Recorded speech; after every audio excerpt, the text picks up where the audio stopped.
Good day, ladies and gentlemen. I'm Harpreet Kapoor, the moderator of this call. Thank you for standing by and welcome to the Nucleus Software quarterly earnings conference call for the fourth quarter and year ended on 31st March 2021.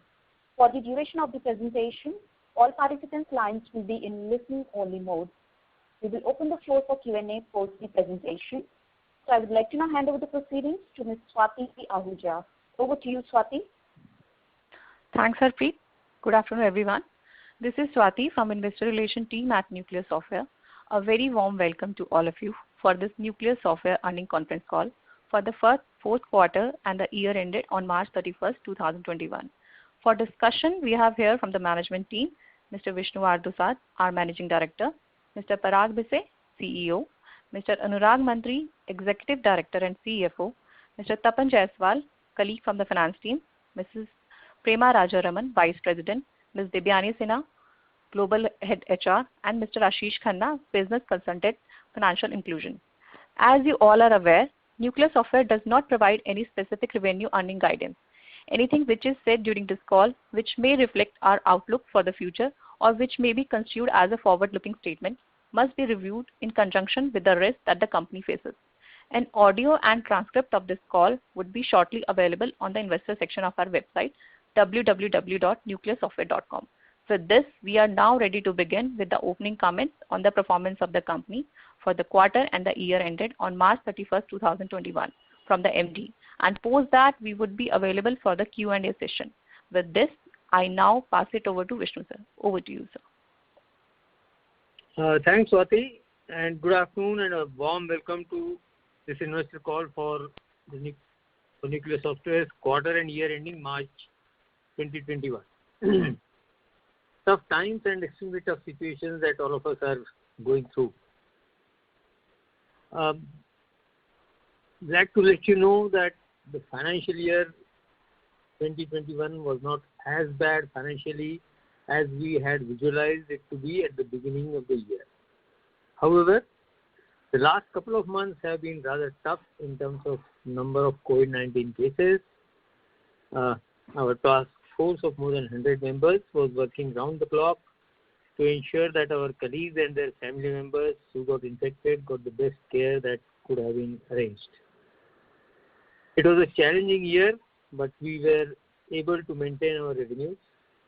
We are seeing a strong demand for our product offerings and believe that both product and services offerings, and believe that barring any unforeseen circumstances, we should do better this year.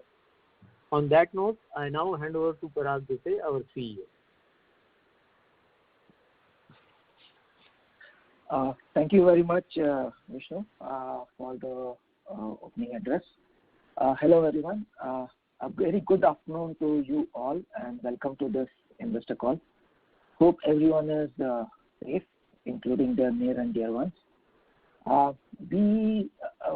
We had a significantly tough last quarter, as Vishnu said, and also a challenging last year. Especially about the last quarter, the COVID second wave struck us badly, the way it struck the rest of the country. It was very unfortunate that we lost 7 dear colleagues to this disease, and more than 450 nucleites, as we call them, our associates, and their family members were severely impacted. While we think we are now out of the second wave, another problem that we are dealing with, which hit us in this quarter, around this quarter, was a severe rate of attrition, which I believe also is the industry trend due to the rigorous and speedy movement towards a digital economy, as well as high domestic demand due to increased offshoring work owing to travel restrictions. If this was not enough, very recently, just last Sunday, we were subject to a malware attack about which most of you would now be aware of. The first 2 challenges mentioned do have a reflection on our quarterly results. Needless to mention that we are fighting back on all these fronts and hope to be soon back on our feet and running faster than before. Thank you very much.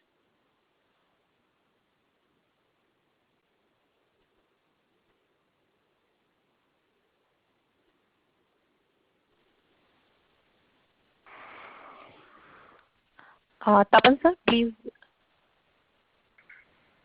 Okay. take this lead as financial Thank you, highlights. Parag, and sure. Thank you, Swati. Thank you, Parag sir. And key highlights from financials are revenue. Our consolidated revenue for the quarter is at rupees 124.2 crores against rupees 124 crore quarter-on-quarter and rupees 138.2 crore year-on-year. For the year, it is rupees 513.5 crore against rupees 520.8 crore for the previous year. Overall revenue in foreign currency, including India rupee revenue, is $16.9 million for the quarter against $16.8 million quarter-on-quarter and $19.4 million year-on-year. For the year, it is $69.6 million against $73.8 million for the previous year. Product revenue for the quarter is at rupees 105 crore against 103.2 crore quarter-on-quarter and rupees 111.9 crore year-on-year. For the year, it is 430.2 crores against 414.3 crores for the previous year. Revenue from project and services for the quarter is at rupees 19.2 crore against rupees 20.8 crore quarter-on-quarter and rupees 26.3 crore year-on-year. For the year, it is rupees 83.4 crore against rupees 106.5 crore for the previous year. As for expenses, cost of delivery, including cost of product development for the quarter, is 63.6% of revenue against 67% of revenue quarter-on-quarter and 60.9% of revenue year-on-year. In absolute terms, this is rupees 79 crore against 83.1 crore quarter-on-quarter and rupees 84.2 crore year-on-year. For the year, it is 332.7 crores against 343.8 crore for the previous year. As for marketing and sales expense for the quarter, it is 3.7% of revenue against 3.3% of revenue quarter-on-quarter and 5.2% year-on-year. In absolute terms, this is rupees 4.6 crores against rupees 4.0 crore quarter-on-quarter and rupees 7.2 crore year-on-year. For the year, they are at 15.5 crore against 34.9 crore for the previous year.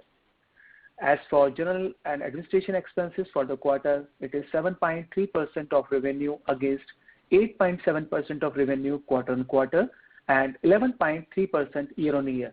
In absolute terms, this is rupees 9.1 crore against 10.8 crore quarter-on-quarter and rupees 15.6 crore year-on-year.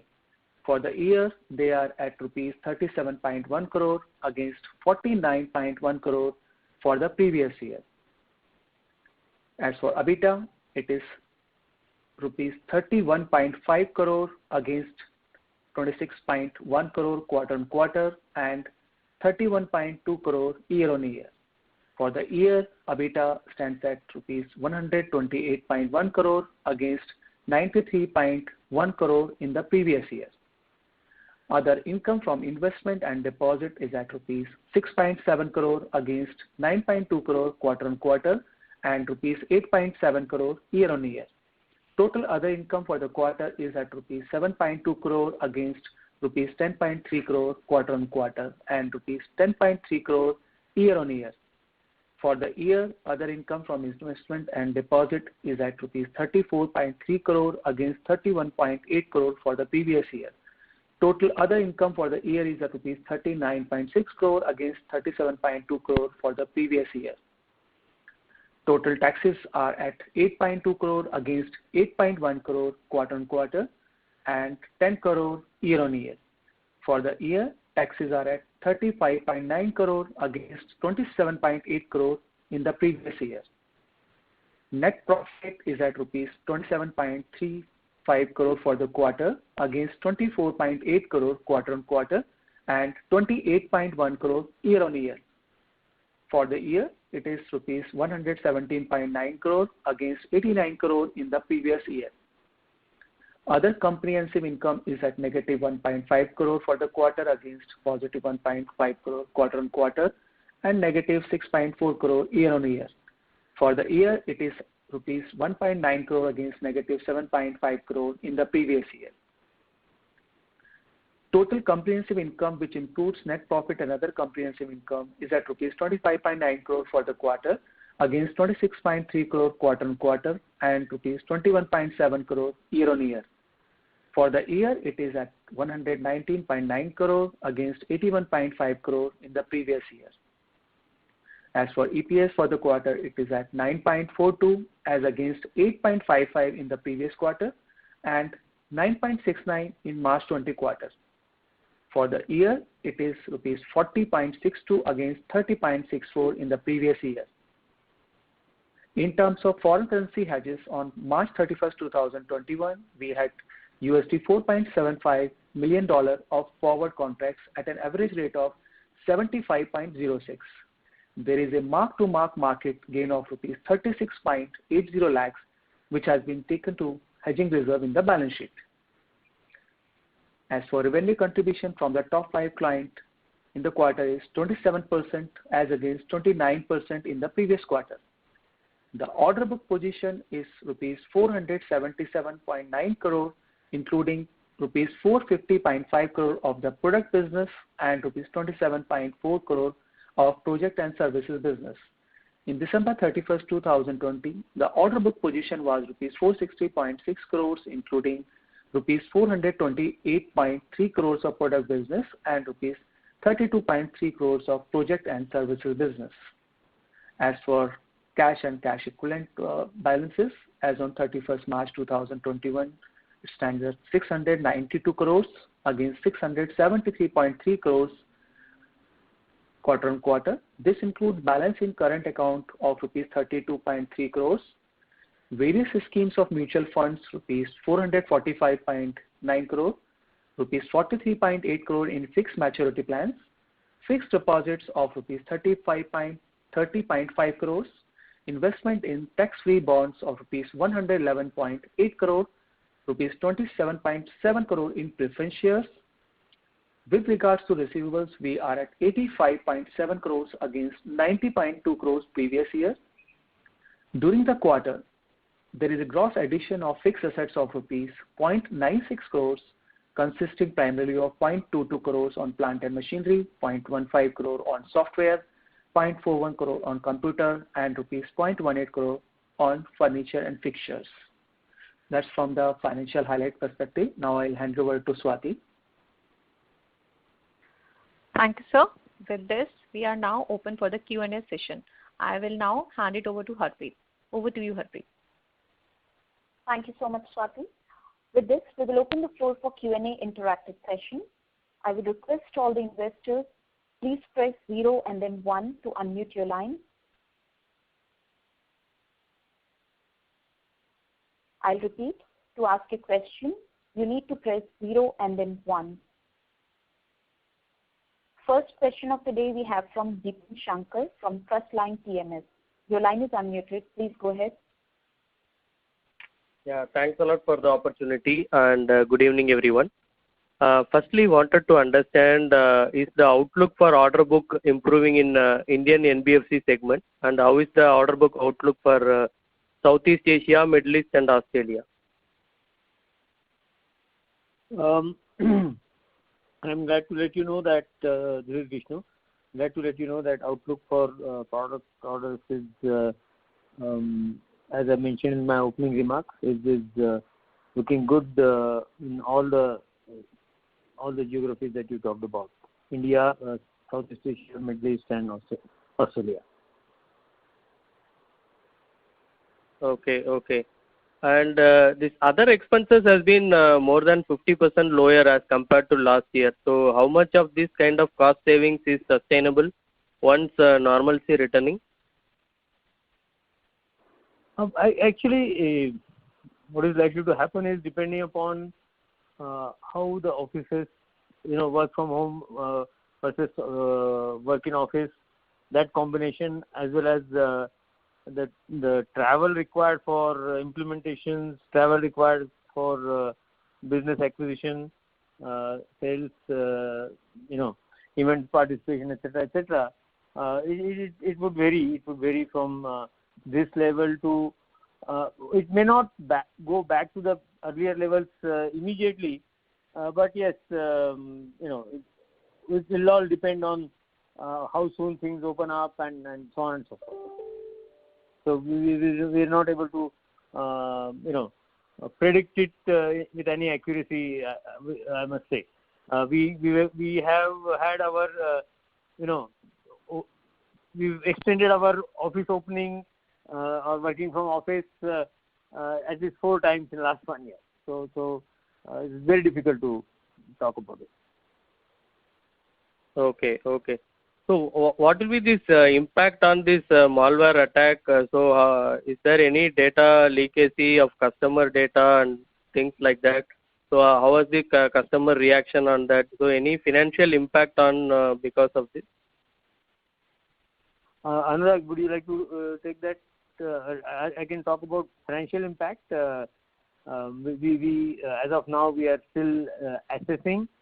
We do not visualize at this moment. While we are still assessing, we do not visualize any financial impact. But yes, our customers justifiably so are concerned. And I would request Anurag to just make a comment on that part. Sure. So we basically do not keep any customer data on any of our platforms and servers. None of the customer information is kept at our end, and that's why we are extremely confident that since the data doesn't reside at our end, there is no question about customer data being impacted. And we are also talking about we are in the process of assessing the financial impact as per the investigations going on. We do not anticipate anything any impact so far. Okay. And lastly, we have been talking about higher attrition for Nucleus. So are we expecting some employee cost to increase in the future to arrest this attrition? Yes, certainly. Board in yesterday's board meeting, the board had a close look at this particular aspect of the functioning, and indication is that the employee cost will increase. Okay. Thank you and all the best. Thank you.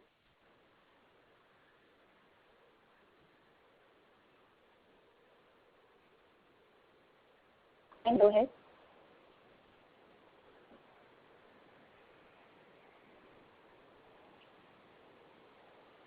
I repeat, Simranjit Singh Bhatia from S&P Global. The line is unmuted. Yeah. Thank you.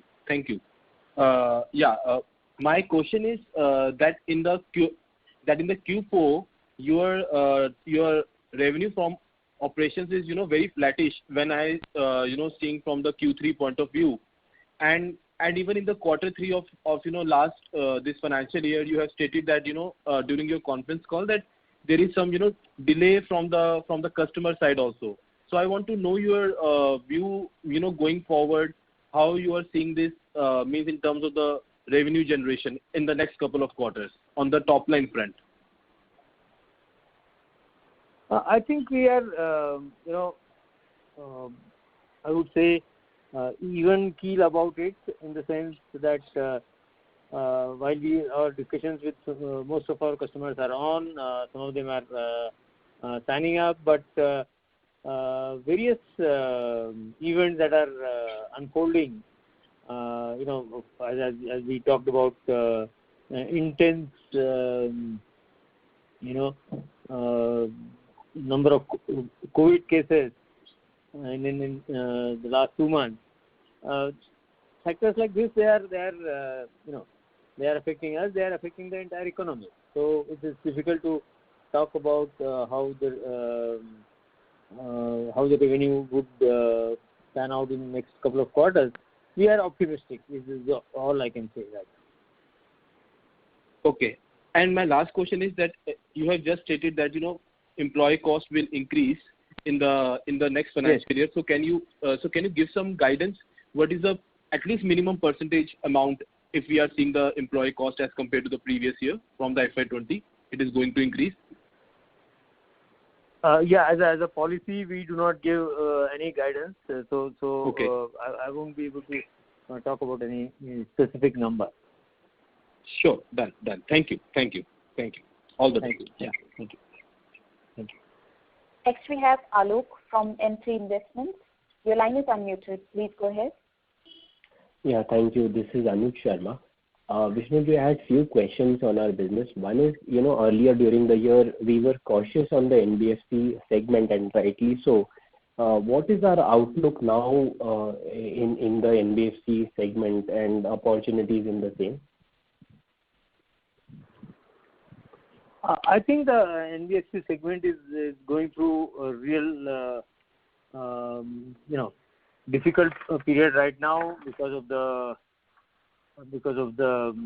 economy, because of the moratoriums, and so on.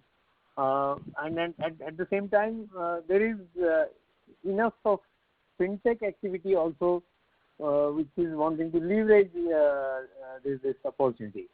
So yes, we are talking to number of NBFCs and fintechs who some of them have NBFC licenses also, and they are keen to start using our lending platform. And I think this is going through some of the conventional NBFCs. When they digitize themselves, then they are able to leverage the market. If they do not digitize, then they have to face intense competition. So that is how we are looking at NBFC segment. Sure. And Vishnuji, my second question is in tough times we see strong companies actually performing better. So we have strong client credentials. Did we manage to increase our market share? And what is our market share in Indian lending space? Okay, we're making an attempt to look at the market share with some precision, but we like to believe that as of now we say somewhere around 70% of the India's retail loans, they are either originated or serviced or collected or all the three activities done on our platform. So that's the kind of market share we think we have. Okay, and did we see some improvement in our market share in the last year, sir? No. I have to admit that we have not done that activity with precision, and we are in the process of doing that. Sure. And sir, my last question is, when we look across product industry, we have seen some players transitioning from a license model to transaction-based, and it has benefited them. So what is our reading of this transition, and where are we particularly in this transition from a license conventional model to more like a transaction-based model? Thank you so much. Thanks for raising this important question. The entire cloud business that we have launched 4 years back is essentially transaction-based pricing. And as far as we are concerned, we are open to either of the models, and we would like to offer to all our customers both the ways of pricing, transaction-based as well as the conventional on-prem license-based pricing. And we're happy to let you know that even large customers are sometimes picking up the transaction-based pricing model. All right, sir. Thank you so much. Thank you. Thank you for your interest. Next is Rahul Jain from Dolat Capital. Your line is unmuted. Please go ahead. Hi. Thanks for the opportunity. My first question is about this order book. Why we are not seeing this order book traction not flowing into revenues? Is it more because the milestone related to revenues are very far versus we booking the orders? Is that the reason, or is a deal ramp up issue that we are facing? I would like to say that it is more to do with orders being booked for 3 years, 5 years period, especially cloud kind of orders and some other kind of orders, which take time to get converted into revenue. That is the only reason. Okay. And this Bank of Sydney deal that we have announced, is this a significant deal that we have made this as a press release? And is it included in the current order book? Yeah, it has been included in the current order book. And okay, sorry, I would like to validate that because we've announced it recently. I'm not too sure whether it came before 31st March or after 31st March. It was announced on 17th May. Yeah, that I'm aware, but the exact date of order I don't remember right now. Okay. Sure. Now as far as deal size is concerned, we really don't talk about our deal sizes, so I won't be able to comment on that. Yeah, I understand. The only reason is that this was a rare occasion when we made a press release, so I thought it must be of certain significance that gives it. But coming back to your broad comment where you said you look this year to be a stronger year across markets. So what is driving that kind of a confidence? Is it the client conversation? Is it the culmination of order book into revenue, or any other factor you would like to share? Okay, that's I would say both these factors, prospective client conversations. Those give us that feeling that yes, this year would be better than the previous year, as well as the conversion of some of our orders into revenue. Combination of both. Okay, and on the transaction side, as it's been a couple of years, we are selling products on transaction base, and many of them are also live. So, are we seeing that we are able to see uptick in our SaaS revenue on a client-to-client basis, because more and more books must be adding to this to our base from the same customer. So are we seeing like for like or customer specific growth also because of the transactional nature? Yeah, that's a very interesting question, Rahul. So the way it is happening is we have a situation where let's say we are signed up with an NBFC, and for whatever reasons they've not been able to launch the business because of COVID, or most of them because of COVID. So those situations, the revenue either goes flat or sometimes in few cases they like to suspend that relationship. So that is one end. The other end of the spectrum is yes, because the number of loans etc. are increasing, number of transactions with the same customers are increasing, so the revenues are going up. Okay, so it's kind of a mixed bag. And the attrition element which we raised in our opening remarks, so where are we on that? Do you think we have a risk of lower implementation or any other element of the business getting affected just because we may find it difficult on the supply side, or is it too early to impact the revenue, but it's a kind of a warning moment for us? I would like to say, thank all my colleagues, 1,800 plus of them, for the phenomenal amount of effort that they are putting in to overcome the issue of, issue that has come because of the attrition. So despite the attrition, they are making sure that the client commitments are not affected at all, despite both attrition as well as COVID that they were going through. So despite that, client commitments have not been allowed to get affected, except for the fact that on 31st May, we were supposed to come out with a product release, our lending product release. That is something that we were left with no choice but to get it rescheduled to either 30th June or slightly beyond.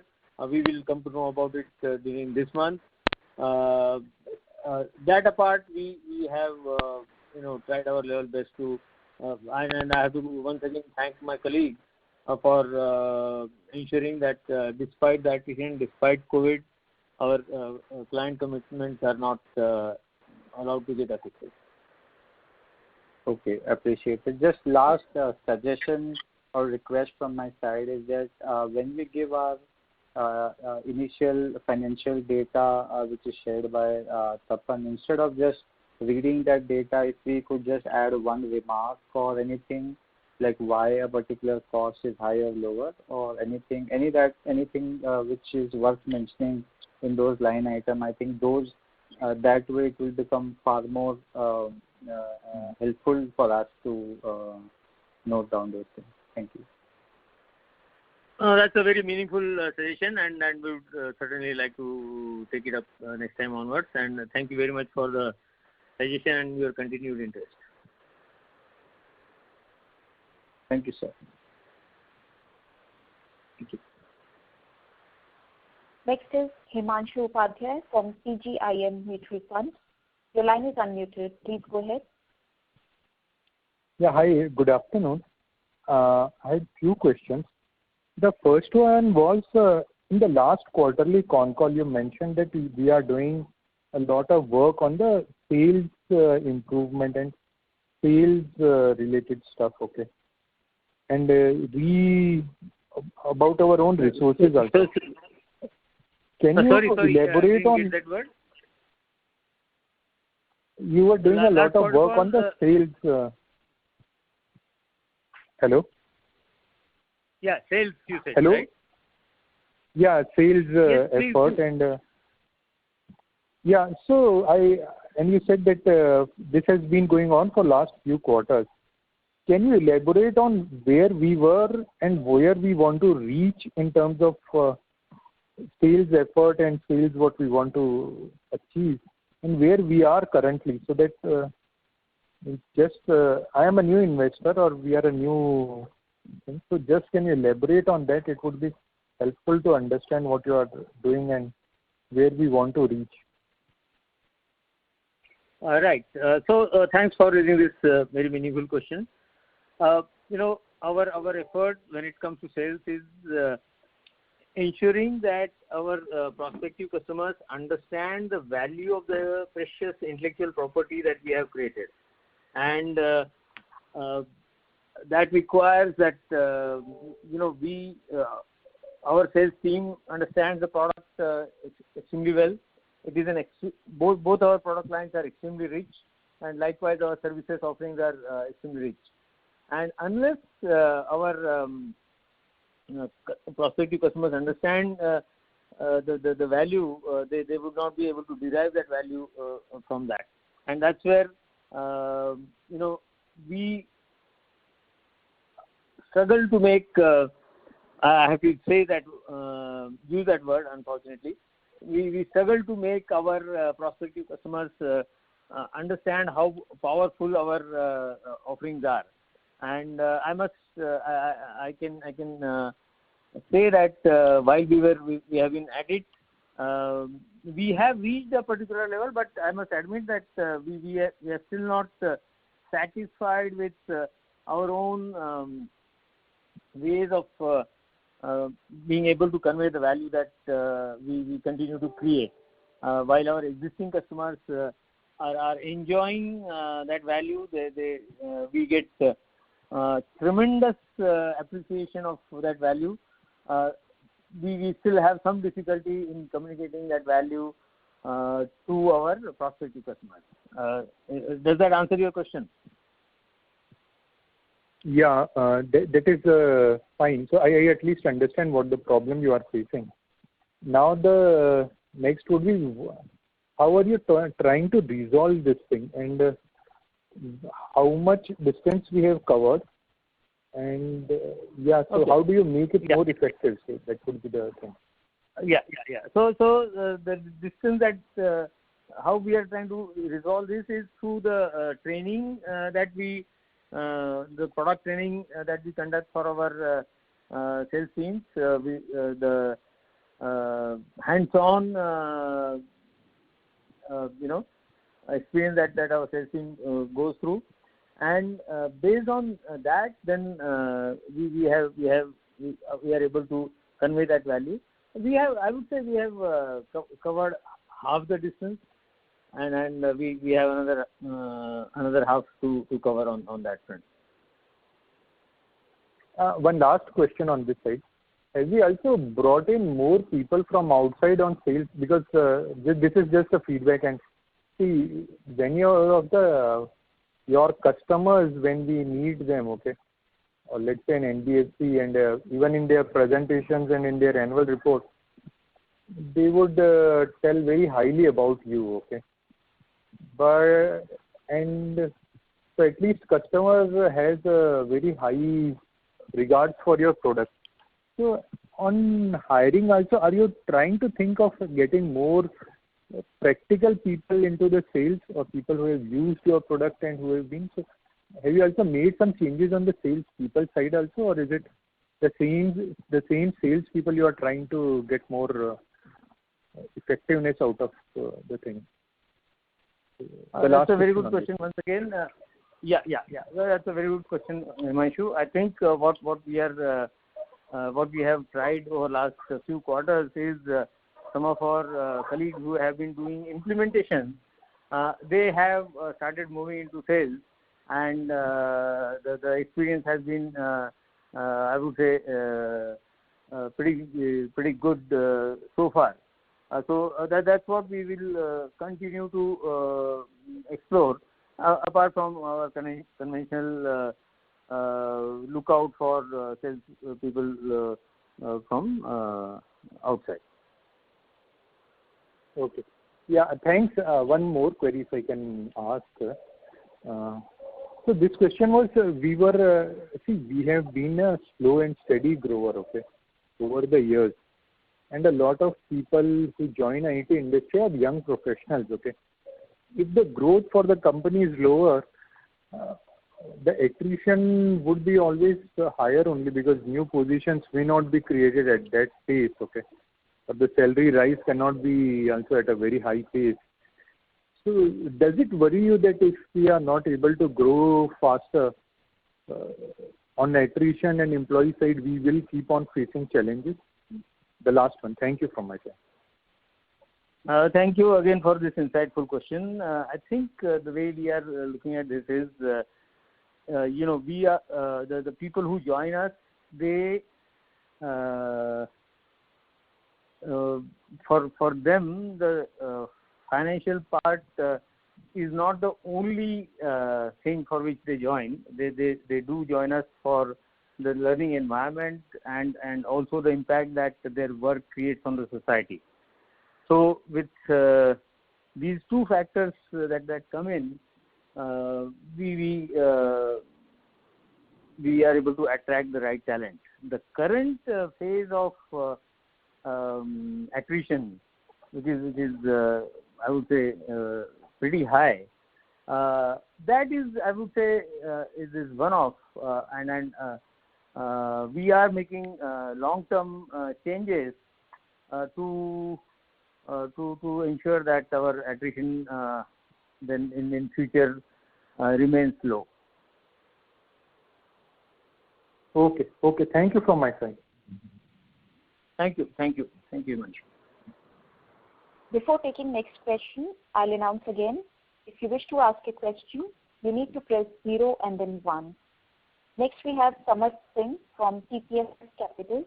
Your line is unmuted. Please go ahead. Good afternoon, sir. How are you? Good afternoon. How are you? My question was regarding this Australia, Bank of Sydney win for us. Is this our second sort of FinOne Neo order win in Australia? Is that right? That is absolutely right. Okay. And which was the first one? Which company was that? I'm not too sure. We have as of now the permission to talk about it, the name, but the implementation is on. Parag, would you remember? If we have the permission to make it public? No, sir. I'm not very sure whether we have taken explicit. Yeah. So we would rather hold ourselves back on that. The first customer is of course Bank of Queensland in Brisbane. Okay. So we won Bank of Queensland in, I think, 2016, if I'm not mistaken. 15 it was. Yeah. Thanks for keeping close track. So 2016, and then I think we won the order slightly earlier, and then we started implementation in 15. Yeah. Please go ahead. Yeah. You're saying something? And then I think we had a Finaxia order win as well. That was in, I think, last year. In Australia. No, we do not have a Finaxia customer yet in Australia. No. Okay. So I understand that the Australian market is sort of a mature market with the banks means having sophisticated systems, and the conversion time is longer than other markets. So, but we've been in this market for some time now. And I think, last win was 5 years ago as far as FinOne Neo is concerned.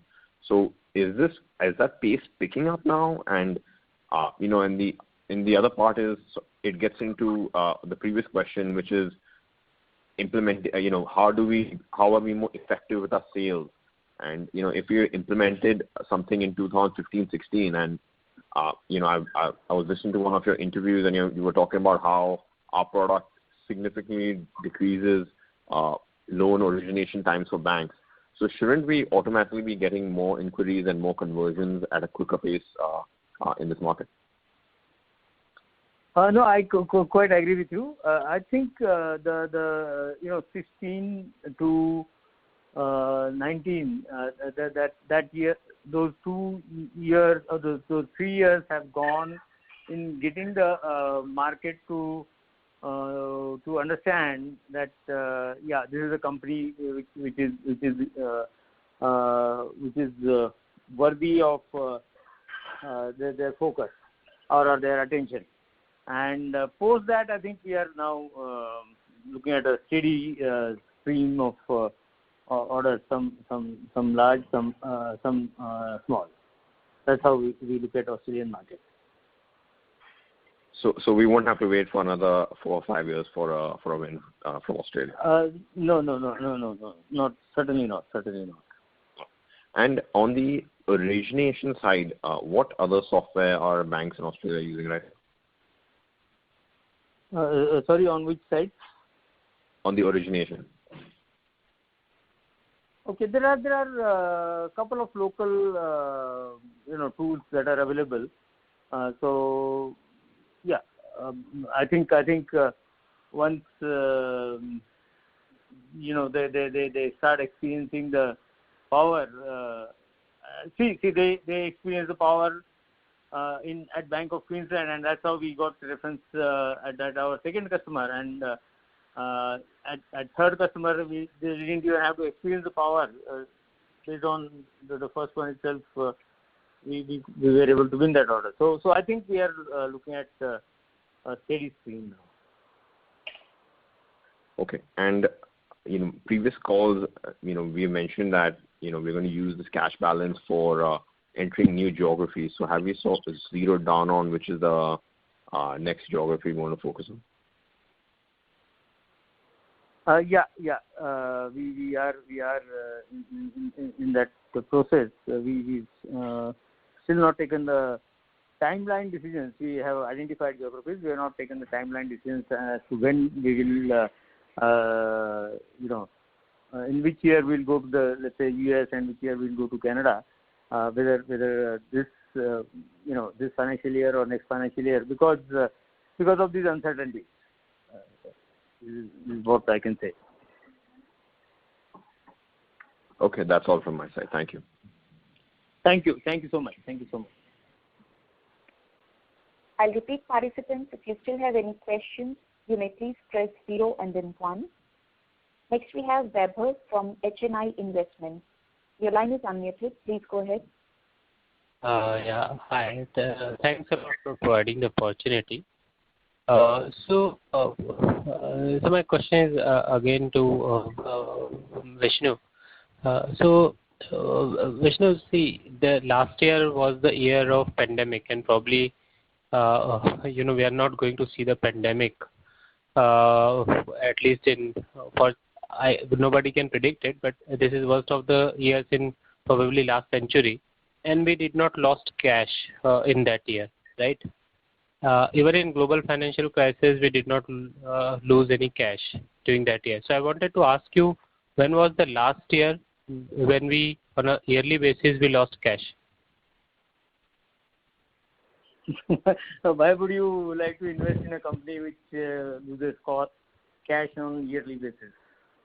No, I don't want to invest in those companies, but I want to know that what you're going to do with the cash that is sitting and for what you're protecting that cash. Right. So board is very much abreast of this question. We keep bringing it to the board notice every quarter. So I'm sure they will be taking some meaningful decisions. Yeah, I actually hope so. I hope you are not imagining a nuclear world war. So I think rest of the business is doing really fine, and I really commend what the company has achieved over the years. But the capital allocation has to be fixed, and I think that is a big drag here. No, couldn't agree more, and thank you very much for your kind words. We will live up to your expectations. Yeah, that's it from my side. Thank you. Thank you so much. Thank you so much. At this time, there are no further questions from the participants. So I would like to now hand over the floor back to Ms. Swati Ahuja for final remarks. Over to you, Swati. Thank you, Harpreet. So we would like to thank all the investors for joining us today for this earnings conference call. I would now pass it over to Vishnu sir for his closing comment. Over to you, sir. Thank you very much to all of you for your keen interest and keeping close tab of your company. Please do maintain the same level of interest, and we would try to live up to your expectations. In the meanwhile, we would like to reiterate our commitment to build a company that lives on its values. Thank you so much. Thank you so much, all the speakers, for addressing the session, and thank you, participants, for your participation. Let us conclude our quarterly earnings conference call for the fourth quarter and year ended on 31st March 2021. Thank you for participating. You may all disconnect now. Thank you and have a pleasant day. Thank you.